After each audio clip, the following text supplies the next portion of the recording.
VOA 60-তে স্বাগত জানাচ্ছি আমি তাহিরা কিবরিয়া। সংক্ষেপে আমেরিকার কিছু খবর। যুক্তরাষ্ট্র সেনেটের রিপাবলিকানরা বৃহস্পতিবার প্রেসিডেন্ট জো বাইডেনের সমালোচনা করেন, কারণ বাইডেন বলেছেন রাফায় সর্বাত্মক হামলা চালানোর জন্য ইসরায়েল যে আক্রমণাত্মক অস্ত্র ব্যবহার করতে পারে তা তিনি সরবরাহ করবেন না। গাজা হামাসের শেষ শক্ত ঘাঁটি। প্রশাসনের কর্মকর্তারা বলেন যুক্তরাষ্ট্র রাফা আক্রমণকে সমর্থন করবে না যতক্ষণ না ইসরায়েল বেসামরিক নাগরিকদের সুরক্ষার একটি বিশ্বাসযোগ্য পরিকল্পনা দিচ্ছে। প্রেসিডেন্ট জো বাইডেন যুক্তরাষ্ট্র মেক্সিকো সীমান্তে অভিবাসীদের জন্য আশ্রয় আবেদন প্রক্রিয়া দ্রুত করার লক্ষ্যে একটি নতুন বিধিবিধানের প্রস্তাব করেছেন, যার ফলে এদের কেউ কেউ সম্ভবত অ্যাসাইলাম পাওয়ার অযোগ্য বলে বিবেচিত হবে।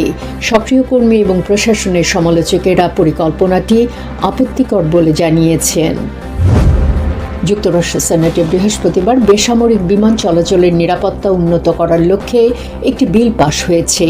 আগামী সপ্তাহে প্রতিনিধি পরিষদে 5 বছর মেয়াদী $105 বিলিয়ন এই প্রস্তাব অনুমোদন করা হবে বলে আশা করা হচ্ছে।